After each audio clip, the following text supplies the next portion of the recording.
Hello and welcome back. I'm Sean from Retro Games Revived, and hello all you other YouTubers and all the retro gaming collecting community, which Retro Bear he's drummed up the community. Everyone seems to be adding each other and watching each other's videos, and it's fantastic. You know, I suppose we have to thank Retro Bear for this lovely little community, and we're all commenting on each other's videos and sharing his own experiences, and it's nice. You know, I'm sure we've all had some entertaining experiences over the years collecting as wares. I'm going to start off with the shout outs. I have actually had a decent influx of subscribers. I think the last count I was at 15. I have been to my mum and dad's and fetched an old games console back. I just haven't had the time at the moment to do the video. This one's going to be pretty short compared to me others, because I'm doing this before I go to work and I've got about 40 minutes, but it ain't going to last that long. Basically, I've got a couple of Commodore 64 games that I've bought off eBay, and just a couple of pickups from CEX, and a couple of badges that I've acquired from eBay as well for my collection. So, and they're still sealed, so I'm gonna open them in front of your eyes and show you them. Firstly, like I said, the shout outs, and first one goes to Nath Retro 1, and yeah, I've watched some of his videos, and like us all, he does regular pickup videos, and he's managed to pick up some good stuff. But that's Nath Retro 1. Next is Consoletronics. This time I'm going to put the names up in text on screen, as well as links in the description below if you want to go check out their channels. But yeah, next is Consoletronics. I haven't had a chance to look at his site yet, his channel, but I will get round to looking at everybody who subscribes to me. I will get a chance to look at them at some point. Weekend coming up, I might have some time then to do so. It's a bank holiday weekend. Next is VHS Believer. Hasn't got a profile image at the moment, so I don't know if there's any content on there, but he or she is one of the latest subscribers, so thank you for that. Next is SNRP 2010. Thank you for subscribing. Next we've got Retro Tom Tom. Again, I haven't had a chance to check his channel out yet, but I don't know if it were Retro Bear that gave him a shout out, and I think he's looked, so I think he has got a bit of content, so please do go check out Retro Tom Tom. And lastly, quite simply, LGG. So thank you for subscribing. Right, let's get on to the pickups then, and I'll start with the eBay Commodore 64 titles. If you've watched my other videos, you'll know I'm into collecting the Firebird range, or the Firebird budget range, which most of the titles were what came under the Silverbird label. I'm about halfway there on that collection, but it is getting so difficult to find any of the other obscure titles. I mean, even though I'm only halfway through, the other half is extremely difficult, and I don't know any other avenues that I can go down really, other than the gaming events which you attend, you know, when there's all the sellers. But I really do think they're just going to be more console based. If anybody's been to one and you have seen a lot of Commodore 64 games, let me know, and it might be worth me while actually attending one. I imagine it'd be worth me while anyway. I believe it might have been Nath Retro 1 that I think he did visit one, and it did seem to be more console based, and prices look to be a little bit above average in my opinion. I don't know, I haven't actually been one, but just from what I've saw on his video. Anyway, well, the first one, it's not a Firebird game actually, but it's a game I loved. I preferred it on the Spectrum, but it was still good on the Commodore 64, and it really just took me back to my childhood.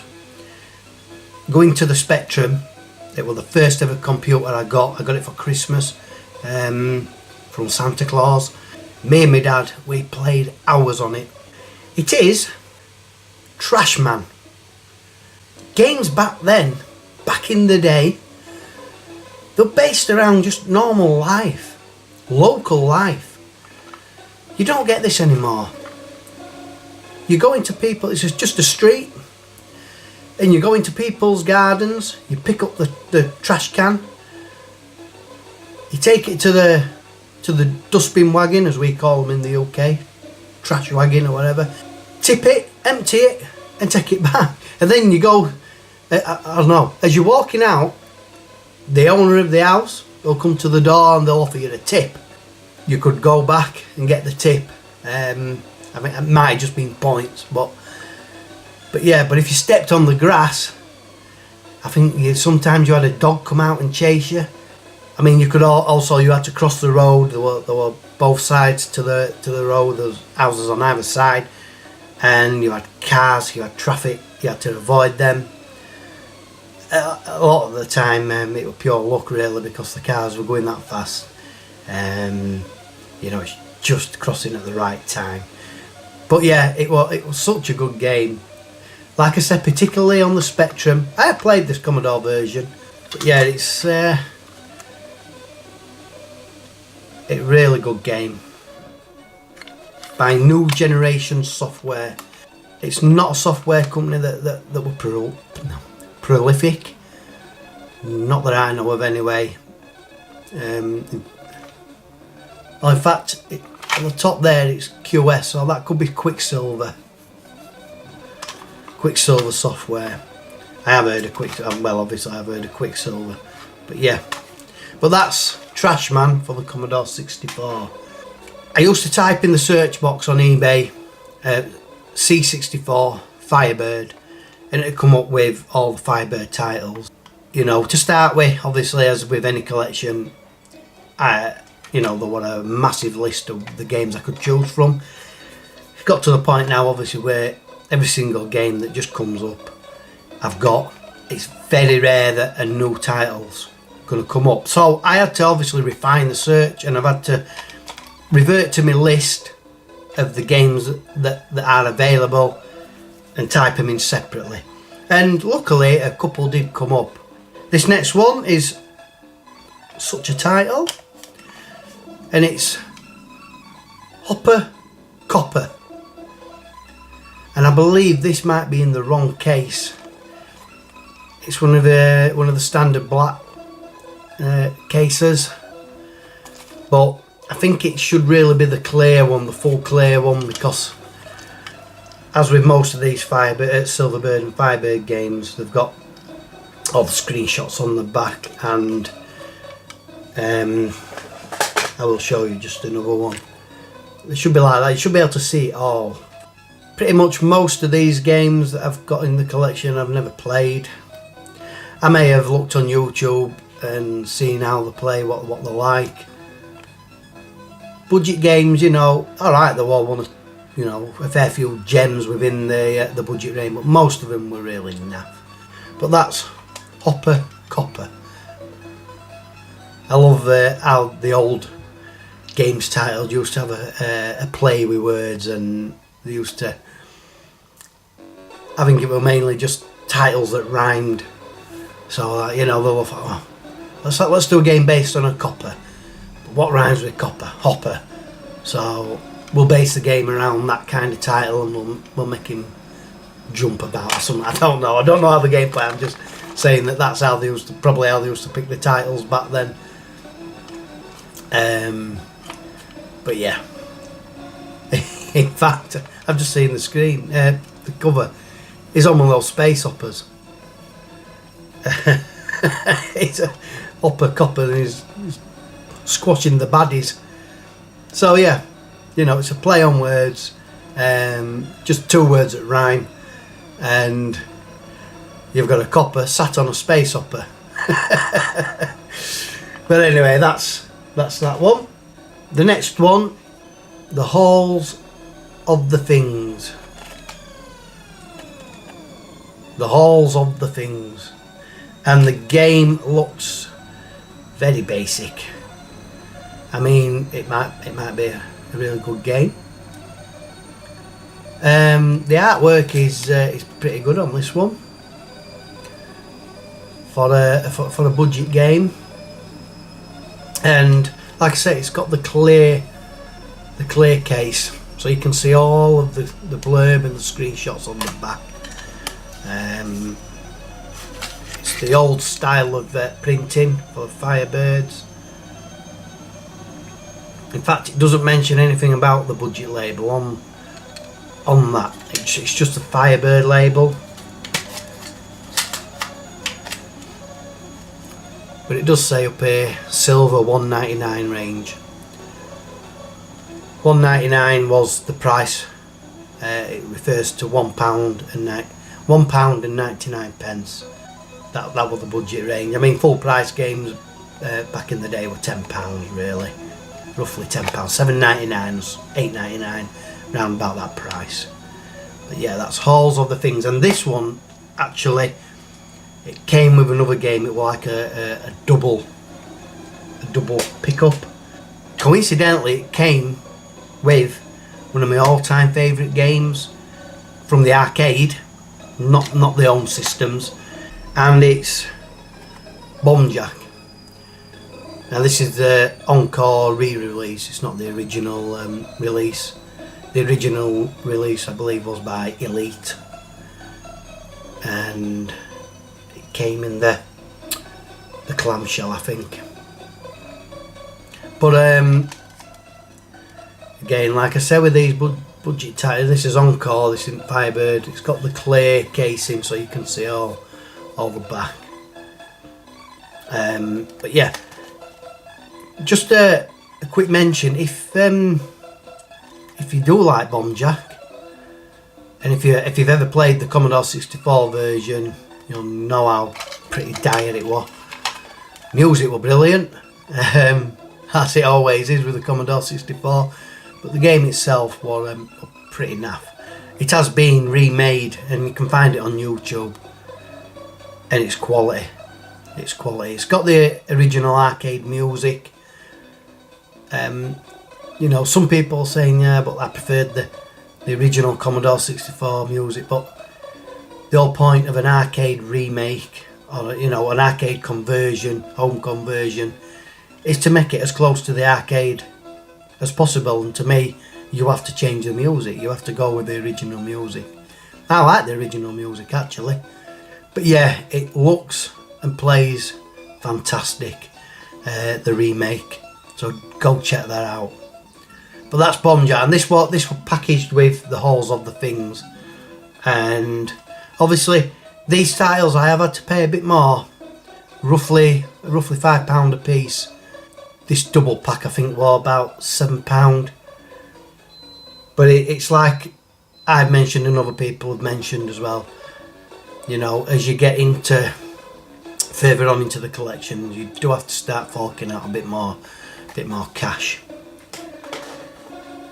And lastly, Mr. Wino.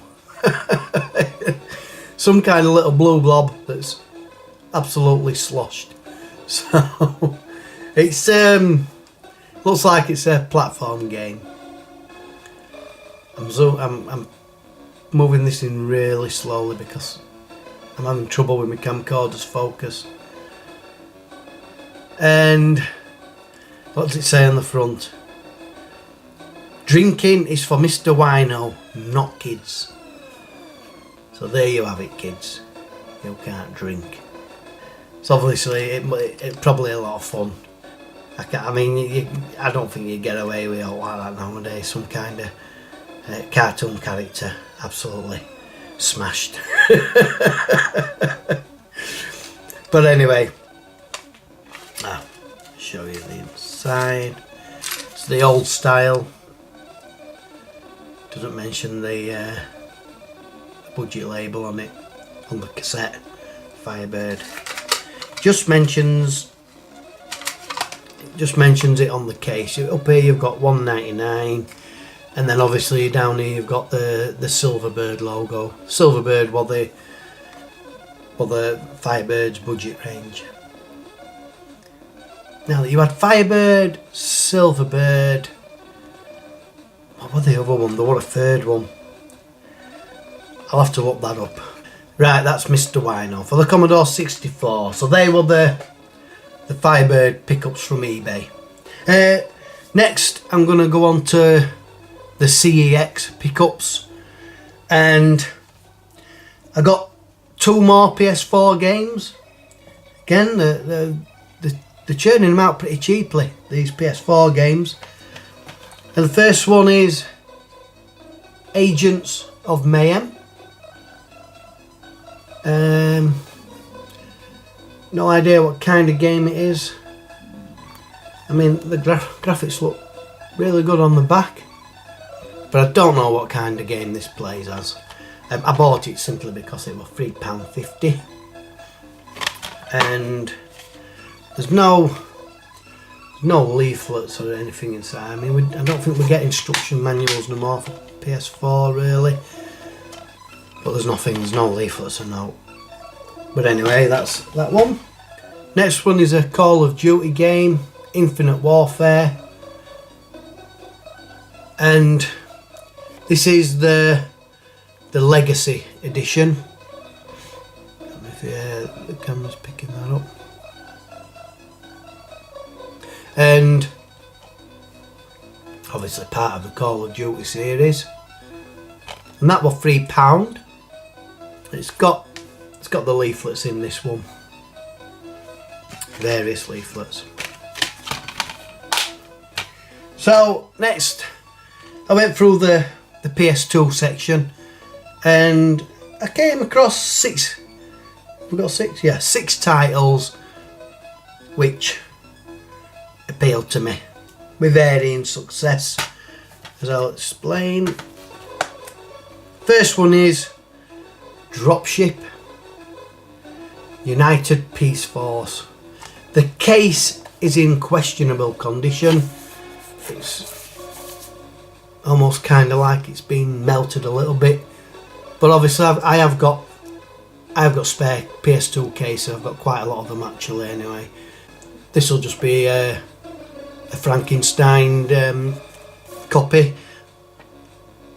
with a better case, and this one, I'm afraid, has no instructions, but it was 50p. That's Dropship. Second is Hot Wheels World Race. This was £1.50, and obviously it's a racing game. It looks a little bit futuristic, the tracks look futuristic. But yeah, that's Hot Wheels World Race on the PS2. Again, no instructions. I am getting a bit concerned now. I know it's my own fault. You know, I can go in and, like I said in another video, just say if the instructions are with it, I'll have it. If not, I don't want it. So I'm now questioning whether it really makes sense to buy these without instruction, because I did look online on eBay for some of my other games that haven't got instruction manuals, and I'm looking to see if there were any available on eBay.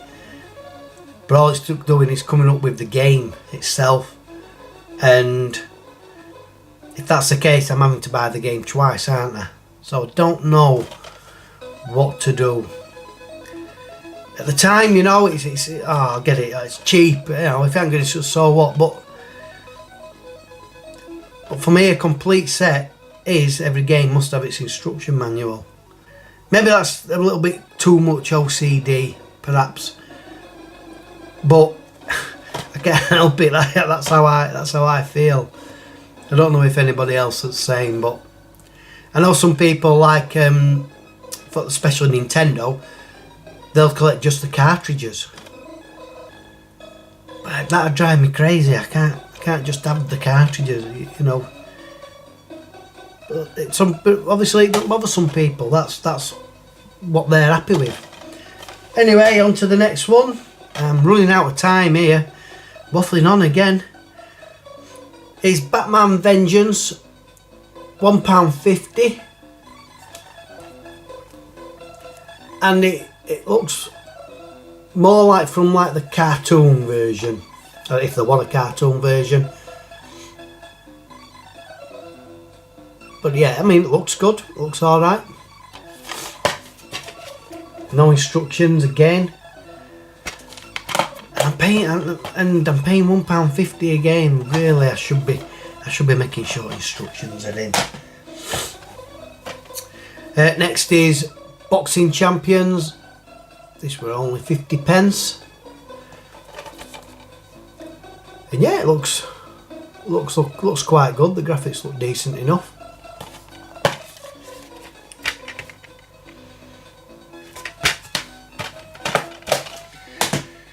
Next, based on the cartoon, if you like, the Polar Express, the quid.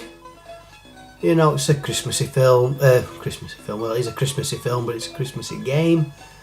This one is complete, thankfully. And lastly, well, I go on about the SingStar collection. See now, I must have them all now. And I found another. SingStar, Sing Along with Disney. I've no idea how many more of these SingStar titles there is left. God, well, there can't be many more now. Surely to God. You know, it's the singing based games for the microphone.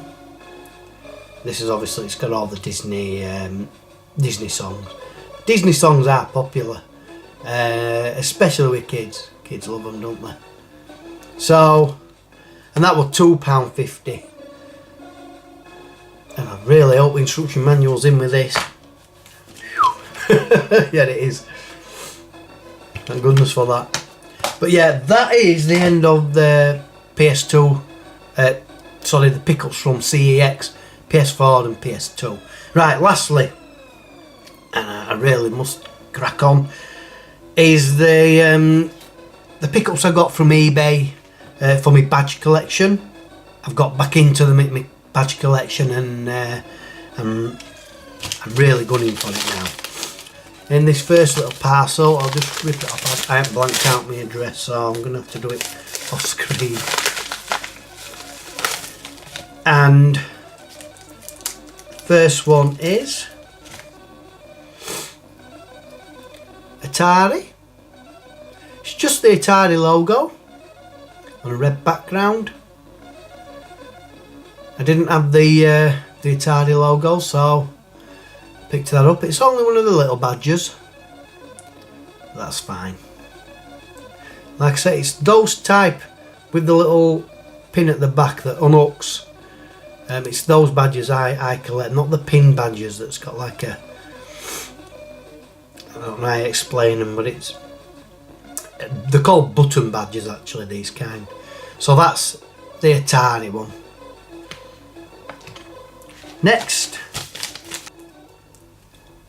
Space Invaders. It's like the original font from the arcade machine, the original colours. Because there were, I think on this, from this seller there were different designs of the Space Invaders with different colours and what have you. And I wanted the one that was more like the arcade, the actual arcade font. So that's Space Invaders. And then just one more. This one is, it's not particularly exciting, but for those retro gamers, it's two words that we'll seen a lot of. Game over. God, if only we had £1 for every time we saw that message, eh? We'd be millionaires. Yeah, game over. And it's just in like an 8-bit pixel font. But yeah, I just, like I say, it's only basic, only 2 words, but yeah, it means a lot, doesn't it? Game over. So that is it for this episode, and I have got a load more pickups, but the reason I wanted to do this little one is just to get some of them out of the way. And like I said, I have got the retro games console that I want to feature. I've got it back from my mum and dad's. It's sat here behind me. I'm not going to reveal it just yet, but I'm hoping this bank holiday weekend I will have a bit more time to do stuff and do the video of that.